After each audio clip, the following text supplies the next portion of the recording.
Good morning, everybody. Welcome to another lesson in our study called How the Story Ends. And we are getting so close to the end of the story now, it's not even funny. We have 3 chapters of the book of Revelation left. I said last week, and I totally think this may be true, that they're the 3 best chapters in the Bible. And so we have a lot of really interesting stuff to talk about. For those of you that are just joining us, wow.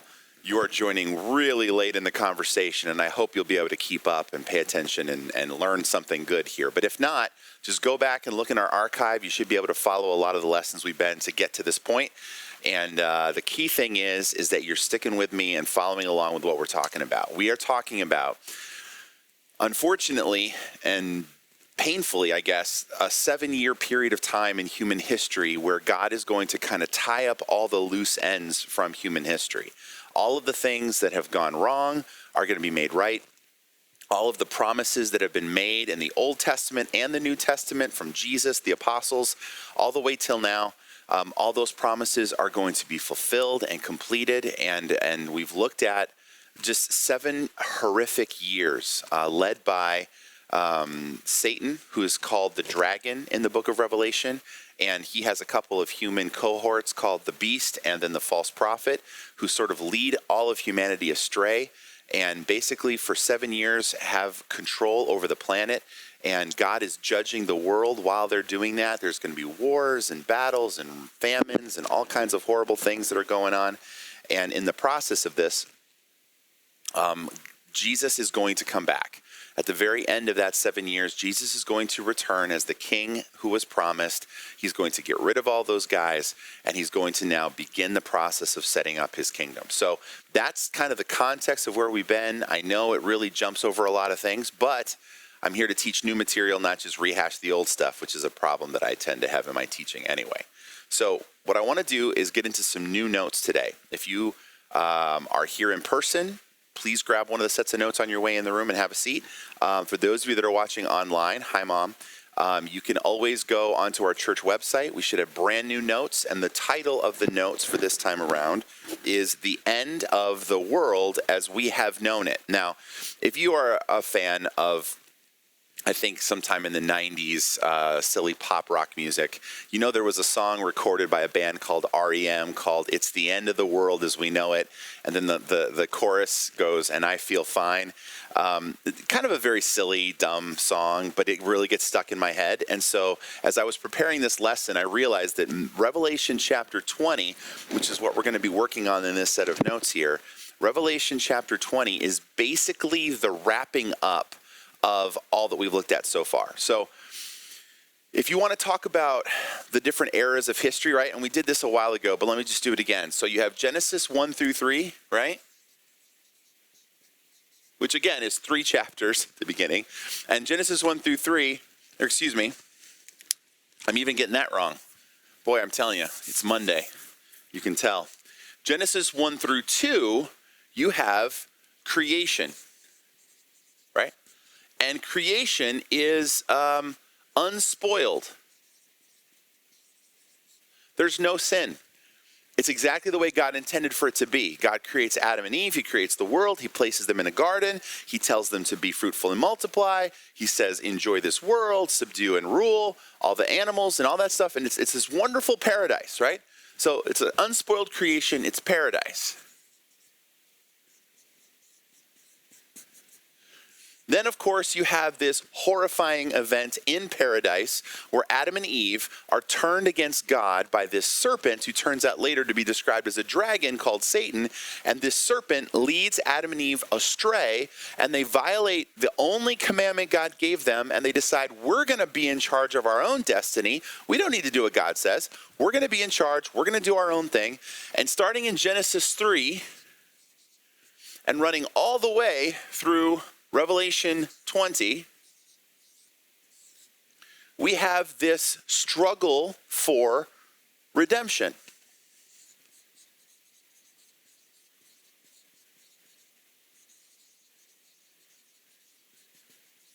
Right?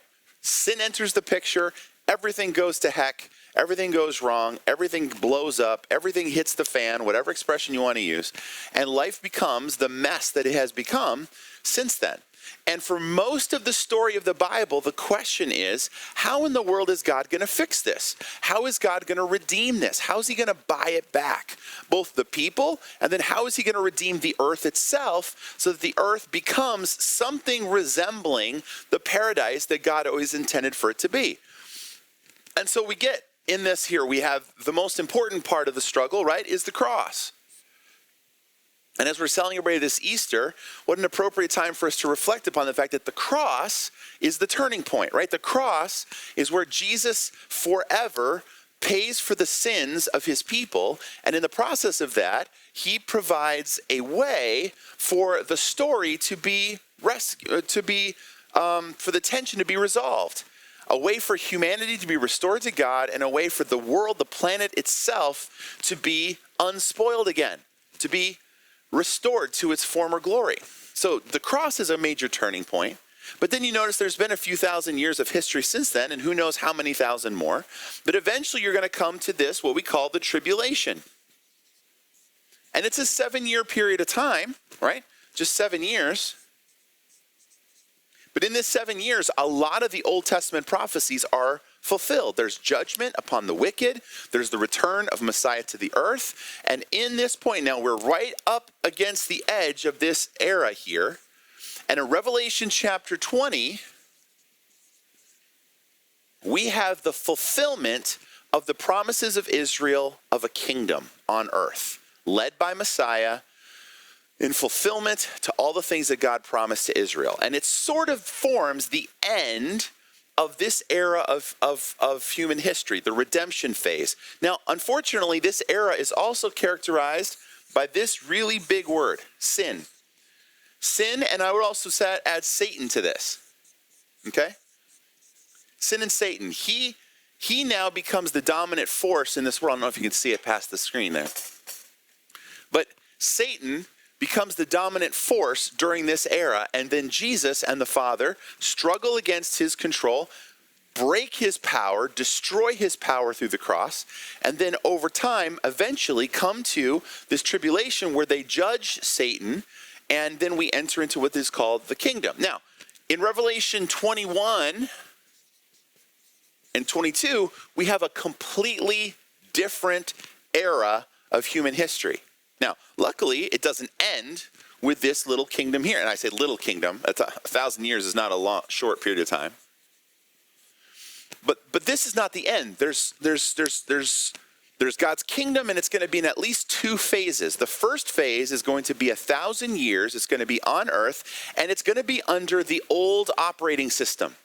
The old operating system has sin, the old operating system has Satan, and the old operating system also has this little idea here called death. And we'll talk more about this in just a minute. But these are the operating systems. This is the software by which the rules by which we all live during this era. When we come to Revelation 21 and 22, we have a completely different operating system. We'll talk about that too. I don't want to get too far ahead of myself. So let me jump back into the notes, and let's just jump back into the text. So at the end of chapter 19, Jesus returns. He destroys his enemies who are the combatants, right?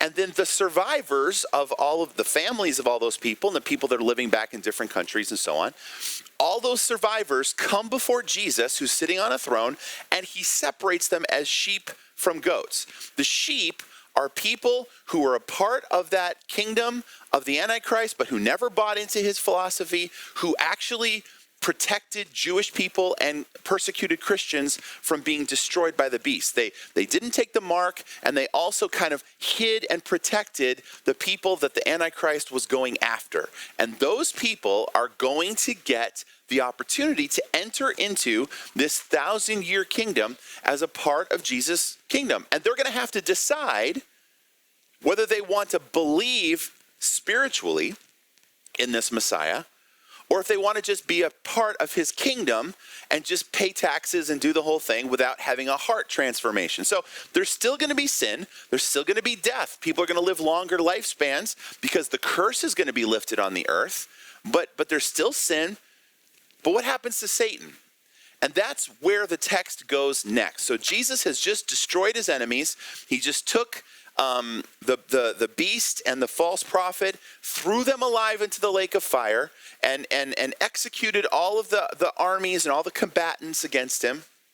And before we get into a description of what the kingdom's going to be like, we find out what happens to the dragon. We find out what happens to Satan, because it's not what you might expect. It's not what you might expect. Let's look at chapter 20, verses 1 through 3. Then I saw an angel coming down from heaven, holding in his hand the key to the bottomless pit and a great chain. And he seized the dragon, that ancient serpent, who is the devil and Satan. Now, do you see how they're connecting it? So Satan, he's the dragon. He's also the ancient serpent who got Adam and Eve off track. So this is the enemy of God during this whole phase. So he grabs this dragon. What does he do with him? Bound him for 1,000 years, threw him into the pit, shut it, and sealed it over him. Why? So that he might not deceive the nations any longer until the 1,000 years were ended. After that, he must be released for a little while. All kinds of really interesting information. And what I want to do is I want to focus on what he has to say about Satan and Satan's punishment. If you're looking on your new set of notes that we have on the website, go ahead and write down this for your first blank. Satan's punishment has begun. You'll notice up until this point, Satan himself has not been punished for his role in all of the events in the book of Revelation. He's been the puppet master working the beast and the false prophet to get them to do what they've done. But so far, the judgment has only fallen on the beast and the false prophet and not on the dragon. So now we start to see, okay, Satan's punishment has begun. Now there is a difference, right? The punishment of the false prophet and the punishment of the beast was instantaneous, right? Jesus returns, he takes them alive, probably screaming, throws them into the lake of fire. Their punishment is instantaneous and it's final, it's settled. There's no day in court, there's no court of appeals, there's nothing. You're done, right? However, the dragon, who is the puppet master guiding this whole process, he gets a different kind of punishment, but it is punishment. It is punishment. Let's talk about this a little bit more. The first subpoint. Satan is portrayed as, and here's the blank, responsible for everything that has happened in the tribulation. Okay? Satan is finally being held responsible for his part that he's played in all of this. God knows, and God has always known, that Satan is really the one pulling the strings. He's the one working behind the scenes.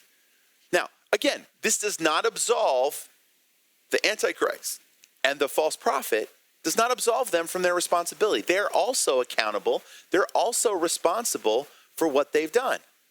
Okay? They're responsible for that because they made the choice to cooperate with what the dragon said. The dragon did not force them to do anything they did not already want to do. The dragon, though, led them down the primrose path, guided them, helped them to get to that point, and that is part of the issue that is being resolved here, that's being dealt with. So you got it? So Satan is being held responsible. He's being judged. Yes, he's being judged last, but usually that's the way it works. If you remember in the Garden of Eden, right? In the Garden of Eden, when God realizes, he knew all along. When God comes to the garden and he confronts humanity for their sin, do you remember who he talked to first? He talks to Adam first.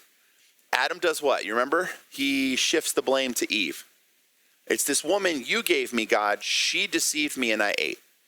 So God turns to Eve and says, what have you done? And she says, oh, the serpent deceived me and I ate. So what does she do? She passes the buck down to the serpent. The serpent doesn't even get a chance to answer. God doesn't ask the serpent a question. God judges the serpent first. He judges the serpent and the seed of the serpent and all that stuff, and we don't want to talk about that right now. It's a fascinating thing that I'll talk about some other time. He judges the serpent, and then he judges Eve, and then he judges Adam. So he comes to Adam first. Why? Because Adam is the one who is the most accountable for what happened. He's the most responsible. He's the person God left in charge. Eve was not even present when Adam was given the restriction to not eat the tree. So he's held to a higher standard because he had more information than Eve had. Now, Adam probably is supposed to pass that information on to Eve, but God comes to Adam first, and then he turns to Eve, then he turns to the serpent. Now, God acknowledges that the serpent is responsible for what happened. He punishes him first, and then he punishes Eve, the person who had more responsibility than the serpent, but less responsibility than Adam, and then he comes back to Adam last and gives Adam his judgment last. I think that's the way God tends to do things. I think God tends to do things where it's like, okay, the people who are the most accountable are going to be punished last, and Satan here is being punished last. It's a sobering truth that there is a real being, a personal being who exists in space and time here on our planet, a mastermind working behind the scenes trying to lead humanity astray and trying to destroy humanity. That's a sobering thought, that you have an enemy, and that enemy is diabolical. That enemy is brilliant. That enemy is usually thinking 2 to 3 moves ahead of you. An enemy who's playing chess while you play checkers. You have an enemy, and he is a significant enemy. And this reminds us that there are malevolent forces in the world that stand behind human malevolent forces, and that those malevolent forces, those demonic forces, are going to be held accountable. And I know people scoff at that idea today, right? We laugh because the devil's a guy in red tights with a pitchfork and horns, and we laugh. And we think that dismisses the idea that there's a real malevolent force behind the evil in the world. And what I'm trying to tell you, and what the text is trying to tell you, is don't be fooled. Don't allow yourself to be lulled into complacency thinking, well, the evil in the world is only found in the human heart, so all we got to worry about are the people around us. I'm sorry. You have more enemies than that. Yes, people have evil in their hearts. The evil in their heart is going to cause them problems in their relationship with God. Yes, absolutely 100%. That's going to happen. But there's also this force behind the world that is trying to lead humanity astray, that's trying to play to all of our worst instincts and trying to guide us further away. And he's masterminding this whole thing just the way that the dragon masterminded everything to seize control through the Antichrist and the false prophet, trying to either take, again, I don't think Satan, by the way, the side note, I don't think Satan is operating under any false ideas here. Like, I think Satan knows how this is going to go. I think he knows he's defeated. I think he knows that he doesn't really have a chance to win. But I think he's invested so much in this rebellion that he's going to play it out to the end. And I think he's like, if I can't win, I can at least cause a lot of damage. I can at least do as much damage as possible to God and to God's people. I might be able to take a lot of people down with me. So I don't think Satan is foolish enough to think he still can win against God, but I think he realizes I'm in a position to do damage. And so his agenda, he's often called the destroyer. Remember, he's a roaring lion in 1 Peter 5, seeking something to devour, like he's this destructive force in the world. And he wants to do anything he can. And now he's finally going to start to be held accountable for those choices. Now, number 2, this is really important as well. It's important to realize we have an enemy, but also number 2, Satan is not the most powerful created being in the universe. Now, I said that very intentionally. I could say Satan is not the most powerful being in the universe, and you go, oh, right, okay, I understand. I get it. Actually, you can probably still see over here, right? There's God, and then there's Satan, and then there's everybody else, right? No, Toby, of course, you're right. Yeah, God is stronger than Satan. I want to make a suggestion to you. There are actually other creatures below God's status that are actually stronger than Satan. Satan is not the most powerful, even among the created beings in the universe. There are angels more powerful than Satan. Why do I say this? Take a look at what happens here in this text. Verse 1, I saw an angel coming down from heaven, holding in his hand the key to the bottomless pit and a great chain. He seized the dragon, the ancient serpent, who is the devil and Satan, and he bound him for 1,000 years, threw him into the pit, shut it, and sealed it over him. An angel is sent from God. The angel wrestles the dragon to the ground, wraps a giant chain around him, picks him up, chucks him into the bottomless pit, locks the door, and seals it so he can't get out. It's not God himself who is doing this. God sends an angel. Yeah, Satan is powerful. Satan is a powerful being. If you try to go toe-to-toe with Satan on your own willpower, thinking, I'm strong, I can do, he will eat you for lunch. He is capable of great destruction. He has great power. But here's the thing. Power is not his most distinctive feature. In other words, Satan is not dangerous because he's more powerful than everybody else, and he'll overwhelm you with his power. That's not how Satan is portrayed as being the real danger. He's dangerous because he is the most adequate or the most effective deceiver that the world has ever seen. His cunning is the distinctive feature of Satan. If Satan's at the top of a top 10 list, he's at the top of a top 10 list of deception and sneakiness and craftiness and the ability to trick people. That is what makes him so dangerous. This is what makes him so dangerous. Now, let's quick talk about this angel.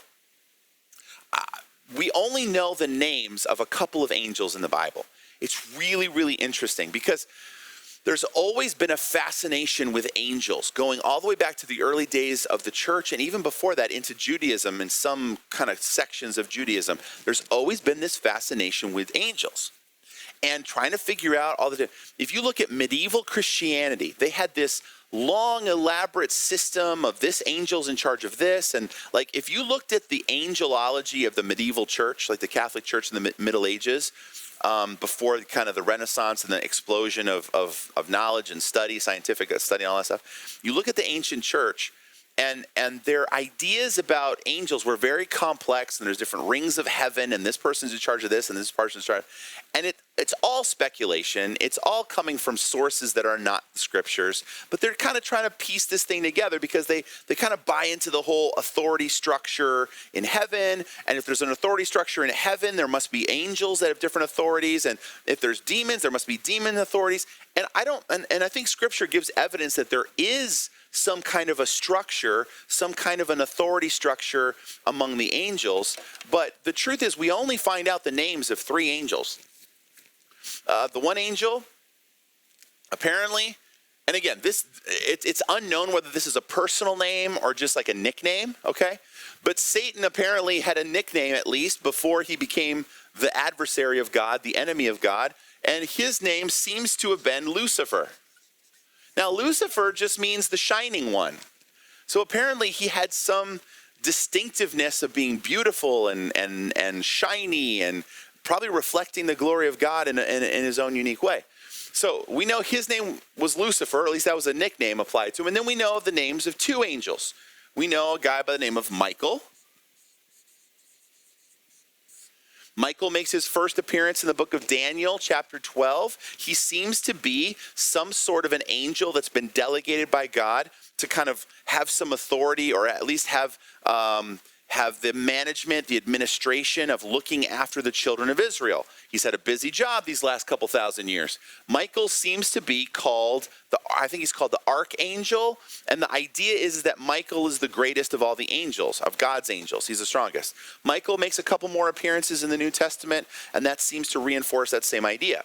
Then, of course, you have the messenger angel, the famous one, named one of my kids after him, is the angel Gabriel.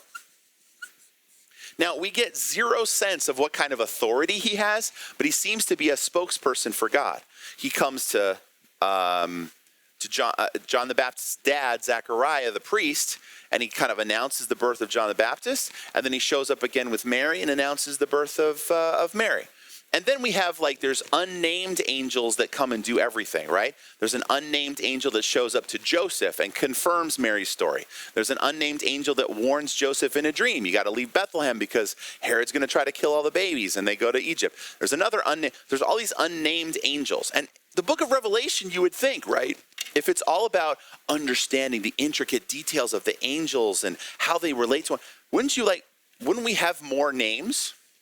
Wouldn't we have a structure that comes and becomes very clear? And yet the book of Revelation is devoid of all of that. We don't get any extra information. We don't get a single named angel. It's just here's an angel from this, and here's an angel, and here's a messenger, and they're all doing different things. And it's hard to tell, okay, which angel is in charge of this angel? Which one has more power than this angel? We don't know who this angel is here in Revelation chapter 20. Obviously, he is an incredibly powerful angel. If you can wrestle Satan, tie him up with a chain, and lock him in the bottomless pit, you're powerful, you're strong. You can do things that probably nobody else in creation can. But it's so important to remember that there are beings that are more powerful than Satan. Yes, you have an enemy. Yes, he's dangerous. Yes, he's powerful. But you got plenty of power on your side too. You are not hopeless. It's not hopeless to try to fight against this enemy that we have. He's not the most powerful being in the universe. And it seems like maybe it's Michael. Maybe Michael is the one who, Michael makes an appearance here in Revelation chapter 12, right? He fights with the dragon and throws him down from heaven. So maybe it's Michael, although if it was Michael, why wouldn't he just call him Michael? He already mentioned him earlier. So maybe it's just some angel. And maybe this angel's entire responsibility for all of eternity, doubtful. Sorry, angels, I don't mean to insult you, because I'm sure you're very, very busy doing God's will. But it's possible this angel has been set aside by God for specifically this job. God's been beefing this guy up or giving him spiritual strength so that when the time came, he'd be ready to step up. He's got the key to the bottomless pit. He grabs Satan. He chains him up. He opens up the pit, throws Satan in, locks it on his head. Either way, Satan is not the most powerful created being in the universe. Now, let's talk about the bottomless pit. The bottomless pit. It has only been mentioned a couple of different times in the Bible. Back in Revelation chapter 9, verses 1 and 2, and then verse 11, you remember one of the judgments. You may not remember, it was a while ago. One of the judgments, I think of the trumpet judgments. God or an angel unlocks this abyss, this bottomless pit, opens it up, and out of this thing comes this army. And I tried to make the suggestion to you, I think it's a demon army. An invisible demon army that is now going to torment people on earth who have taken the mark of the beast and who have not, turned to God for repentance and all that. So they come out to torment. It seems like the abyss in Revelation chapter 9 is some kind of a holding tank. It's some kind of a prison. That's the blank that goes there. The bottomless pit seems to be a prison for especially dangerous demonic forces. Okay? Then if you compare to Luke chapter 8 verse 31, there's another reference to the abyss. And it's the same Greek word for bottomless pit here in Revelation chapter 20. Luke chapter 8 verse 31. And now the context of this story is when Jesus is casting demons out of this man, and he asks the demons their name, and they say legion because there's so many of us. There's so many demons. We're powerful. We're in this man. We've got him. We're under control. Jesus kicks them out. And in verse 31 of Luke 8, it says, and they begged him not to command them to depart into the abyss.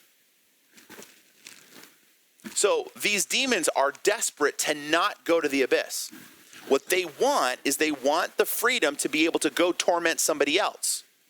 So it seems like the abyss is a holding cell. It's a prison for especially dangerous demons. And so oh, please don't send us to the abyss. Let us just go bug these pigs. And remember the pigs go over the hill and they kill the pigs? These demons apparently are terrified of going to this prison. They don't want to go there and get locked up because it's a prison. And then if you look again in Jude 6. Now, Jude is one of the very last letters of the New Testament. And anytime I really want to yell at people for 5 straight weeks, we'll do a series out of Jude, because Jude just starts yelling at people for their false teaching and all kinds of stuff. But he gives really interesting details that we don't have anywhere else. Jude verse 6 is only one chapter. Jude verse 6 says this, and the angels who did not stay within their own position of authority, but left their proper dwelling, he has kept in eternal chains under gloomy darkness until the judgment of the great day. So apparently there were some angels that did something so bad, they left their authority and did something they were not supposed to do. Some of those angels got locked up in chains, which is very reminiscent of the language of Revelation 20, locked up in chains and placed in this place until the final day of judgment, which, by the way, is going to come at the end of chapter 20. So in other words, all of these things to say, it seems like, if you look at it, that basically this abyss or this bottomless pit is sort of like the Guantanamo Bay for, terrorist, demonic forces. We send the worst of the, I know they don't anymore because they made the change just recently or whatever, but they used to send terrorists and other foreign combatants to Guantanamo Bay. They could be imprisoned there, and so on and so forth, and then interrogated and all that stuff. Kind of a rough place. That seems to be what the abyss is and was, and Satan is going to get locked in there for 1,000 years. 1,000-year sentence to go in there. Now, for Satan, he's been around for who knows how many thousand years. So for him, that's like a portion of his life. Again, he's a spirit. His body isn't going to die. And so he's just going to sit there and wait, rotting in jail for 1,000 years. Now, let's look at this. This is really interesting. Go back to Revelation 20.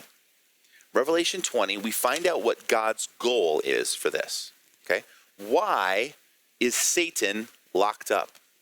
Why is he put in the abyss? It's going to surprise you. It surprised me.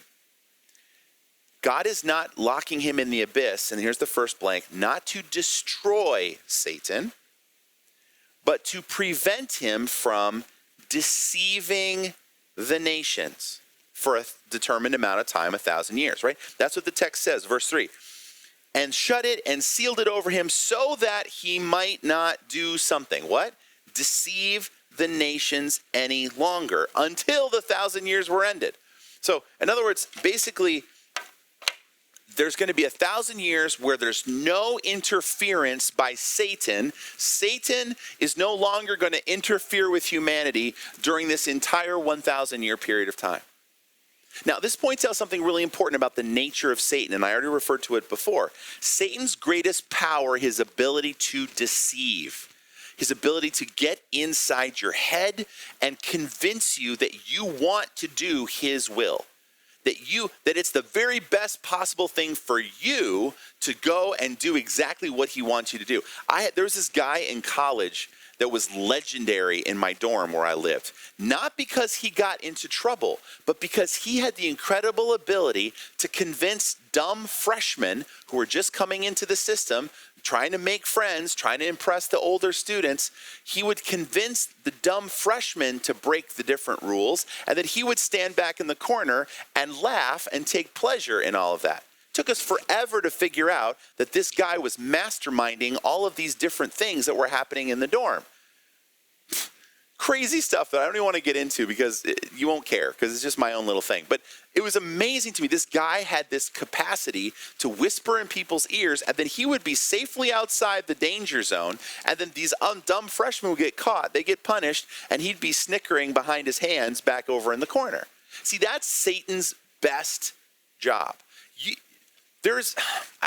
Again, I know Satan has a lot of physical power, right? Job's children were destroyed by Satan because Satan brought a wind, knocked down the walls of the house, and they all died. I know that our physical danger, when we think about Satan, we worry sometimes about, is he going to physically try to hurt me?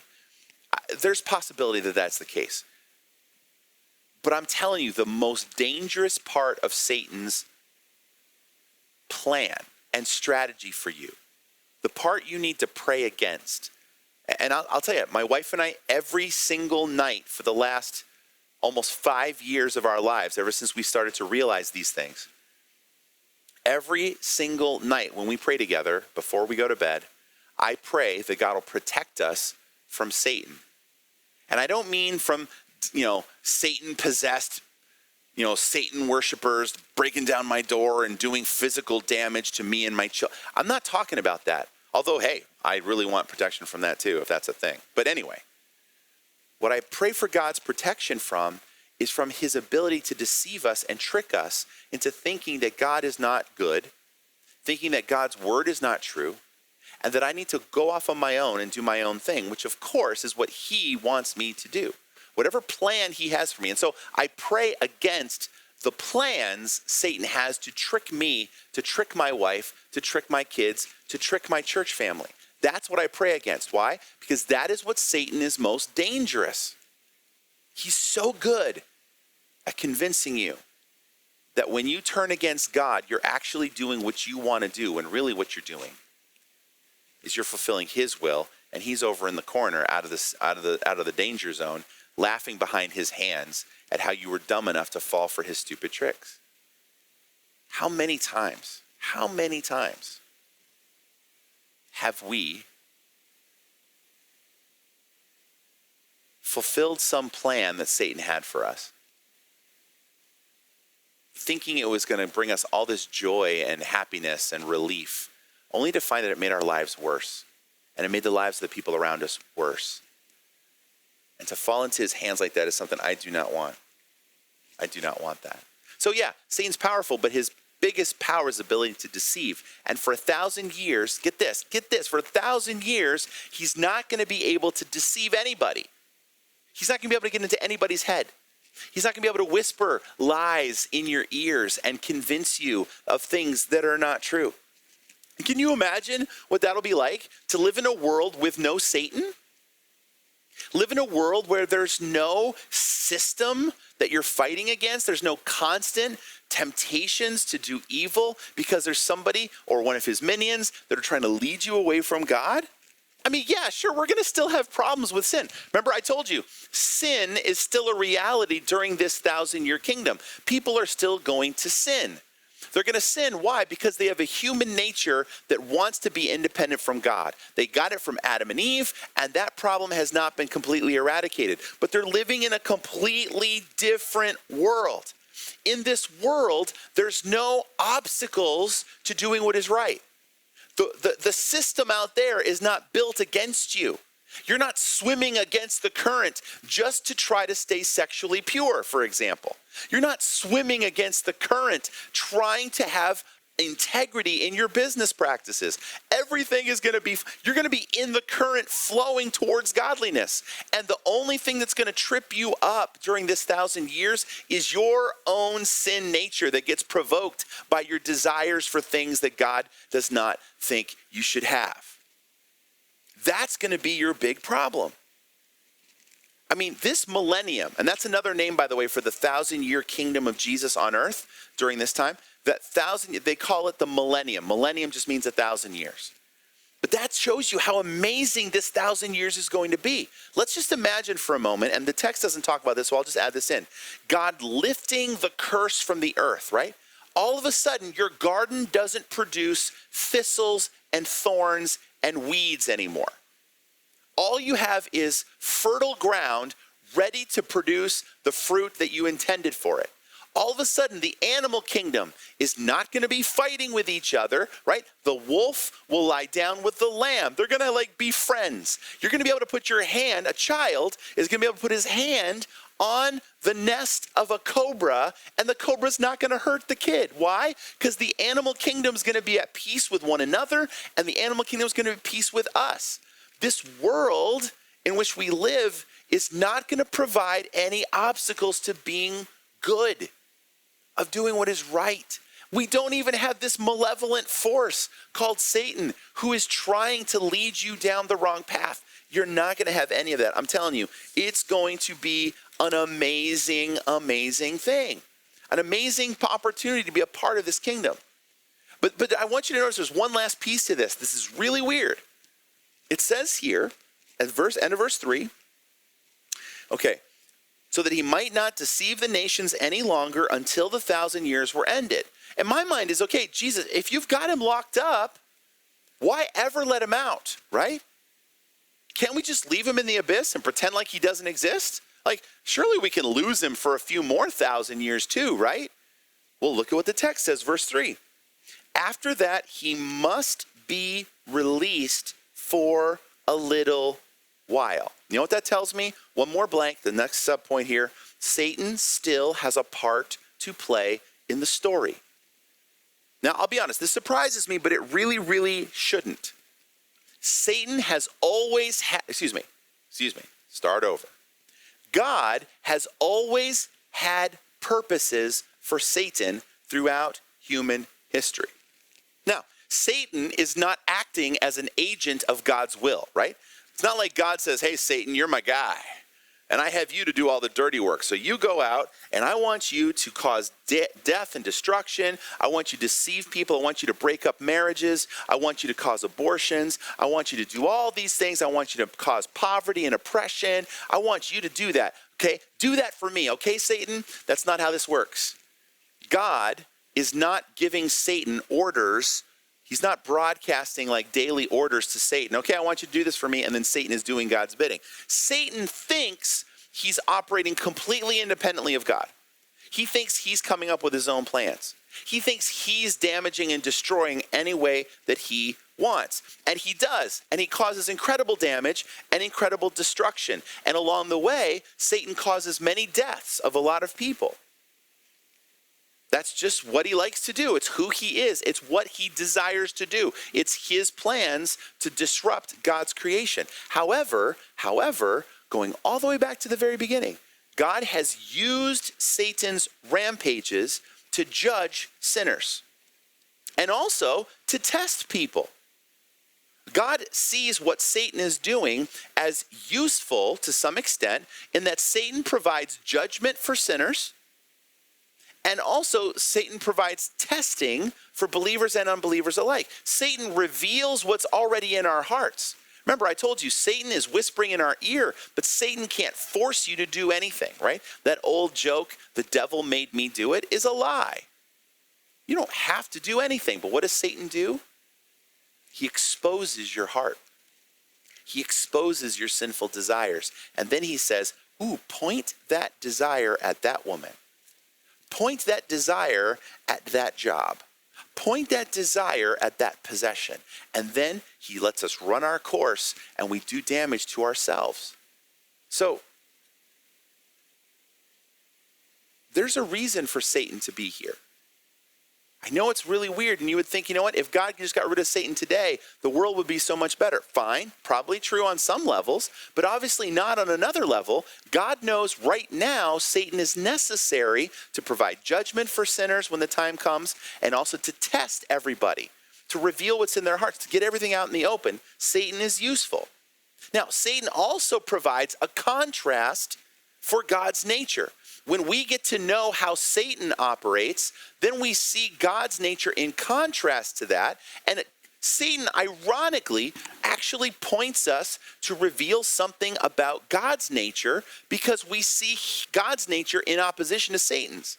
Satan is the destroyer. God is the rescuer.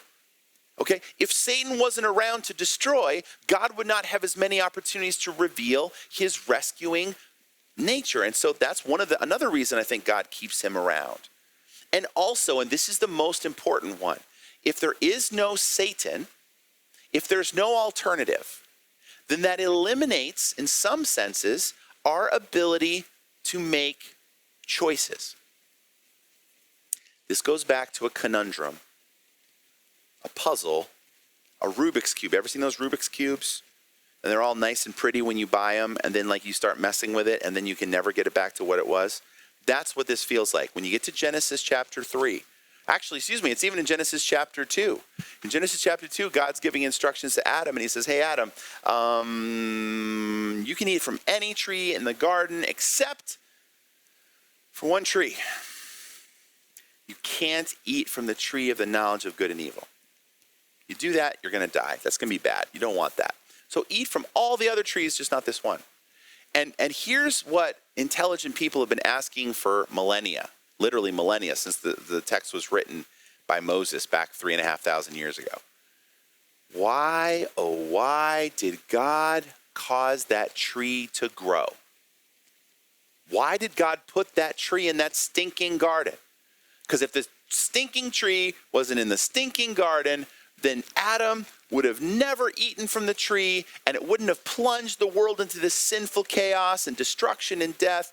Oh, if God had only not allowed the tree to be in the garden, if God had just ruled it out and said the only trees in here are ones you're allowed to eat. We do that with our toddlers, right? We don't put them in a situation where there's all kinds of open outlets and forks to play with. And we say, hey, kids, don't do. We protect our young ones by not giving them choices. Right? We restrict their ability to make choices, and that's how we protect them from doing stupid things. Why didn't God protect us from doing stupid things? By making sure there was no tree in the garden. And it's understandable. The question makes sense. But it fundamentally misunderstands something about human life and experiences. God designed everything to work with our ability to make choices. God did not intend for us to live in a universe where we could never make choices, where we had to only choose option A, which is the right choice, because it's the only option available. God created a world in which you have the choice to either obey or not obey. And so God has to put a tree in there, and he has to restrict access to it to give us an opportunity to choose whether or not we're going to obey him or not. Because God wants our love and our worship to be free. He wants us to choose him. He doesn't just want us to obey him because we have no other choice. Ask your wife whether or not she would like you to be faithful to her because she's the only option you have. Or if she wants to be the one that you choose out of all the women in the earth, you choose to devote your affection and your love to her. Ask your wife what she wants. Ask your kids what they want. They want to be chosen. They don't just want you to choose because you have no other choice. Choice is essential to the human experiment. It's the way God designed it to work. That's the way it's supposed to be. Which creates problems. And it also gives us an understanding as to why God allows for there to be a Satan in the world. He has to allow an alternative, or else we're not really choosing him. We're just doing what was pre-programmed in us to do because there's no other option. By allowing Satan to be in the world, God gives a contrast between himself and between evil, and he also is giving us the opportunity to exercise our power to choose. Now again, he's going to hold us accountable for that choice, right? If you choose against him and you side with Satan and you go to eat from the tree he told you not to eat from, then someday he will hold you accountable, and we're going to get to that at the end of chapter 20. But very, very important.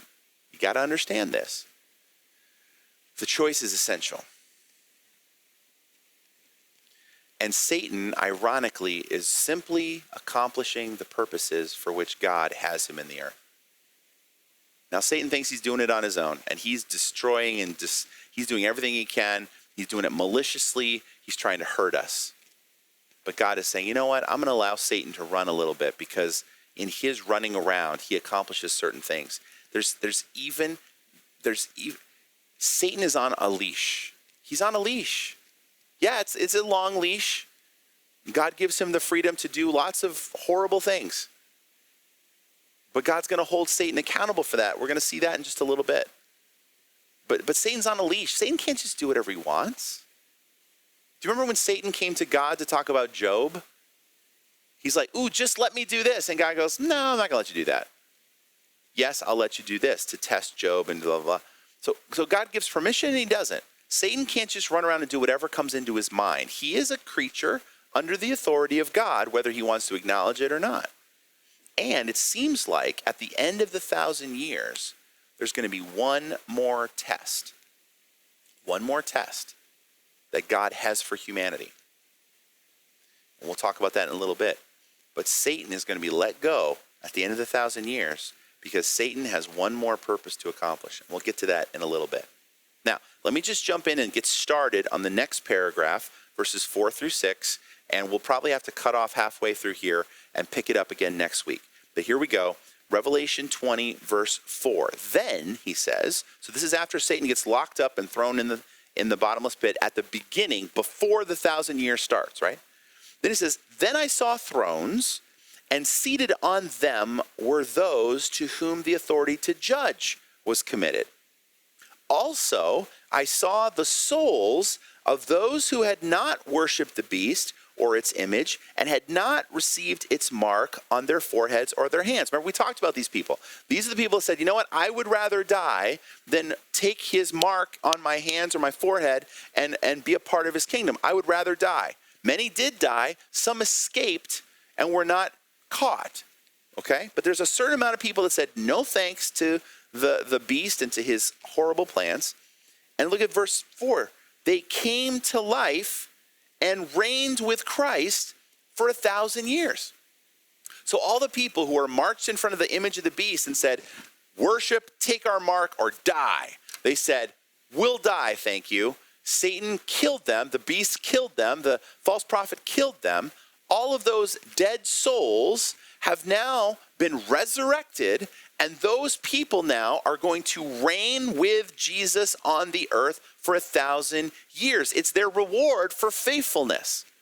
So they missed out on the tribulation. They get wiped out during this 7-year time frame. But the reward for faithfulness is you get to come to life and reign for 1,000 years.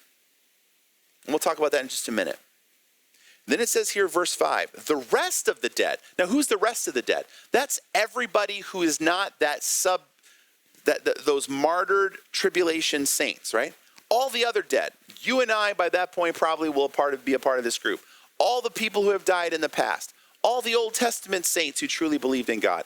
All the dead will not be raised, verse 5, did not come to life until the 1,000 years were ended. So, this 1,000-year kingdom is not really for people like you and me that die before it gets here. The 1,000-year kingdom is for the people who survive the tribulation, right? The people who survive this 7 years, they get to go into the kingdom. And also for the people who die during this 7 years as a reward to them for their faithfulness. That's what the 1,000 years is about. It's about rewarding the people who died for their faithfulness to God during the tribulation, and it's for the people that survived the tribulation to go through and to enjoy a new world without all of the things they've had to deal with. All right, verse 6.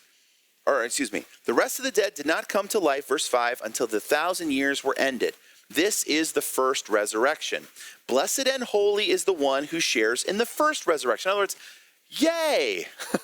This is an amazing thing for those people. For those people. And he says this.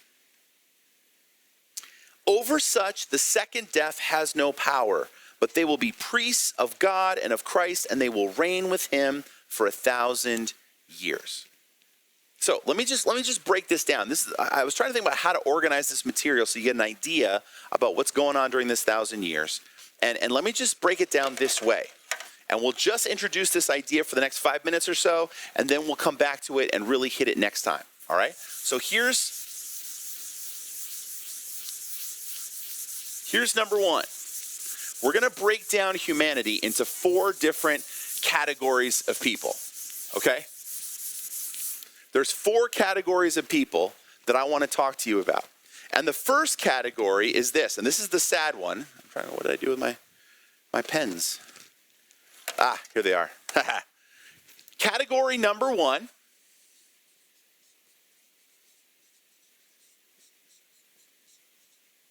All right. If you look at your notes, follow along here. These are unrepentant humans who have died.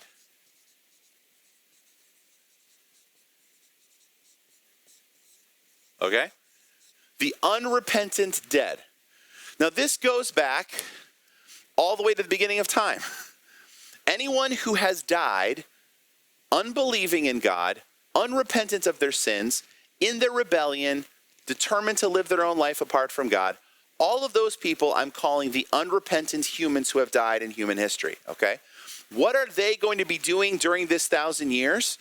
They have been in a place the Bible calls hell, which is temporary, but it's a temporary place of confinement and punishment, seems like, until the final judgment comes at the end of chapter 20. all those people, going all the way back to the time of Adam and Eve until present day, and even beyond, up until the tribulation, all those people who have unrepentant and unwilling to admit their sin, unwilling to believe in Jesus, unwilling to believe in God in the Old Testament, these people, they're going to be staying in hell waiting for their final judgment. Okay? What are they waiting for? They are waiting for their court date. Right? They're waiting for their day in court. And they're going to get one where God holds them accountable and says, here's all the things that you've done.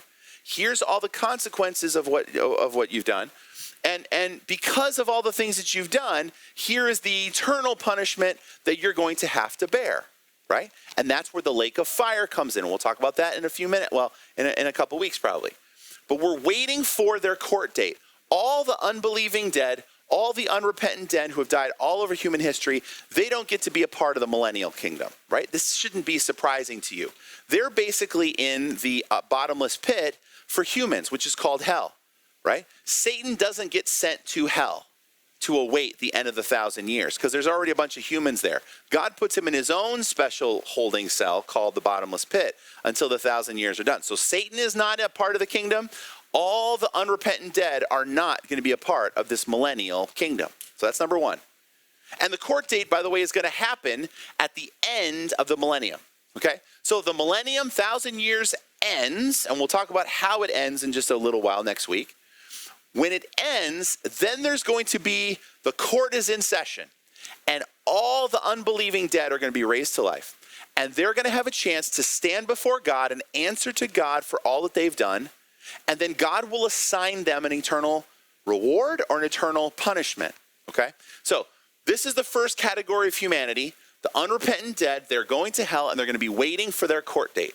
That's how that's going to work. Now, there's going to be now several different categories, not of unrepentant, unbelieving dead, but of believing dead people, all right? Not all believing dead people are going to be a part of the 1,000-year kingdom reign of Jesus on the earth. And we'll talk about that next week. So I hope you still have a little bit of energy to come back for a little bit more of Revelation 20. It's going to be great. Looking forward to seeing you next week. God bless.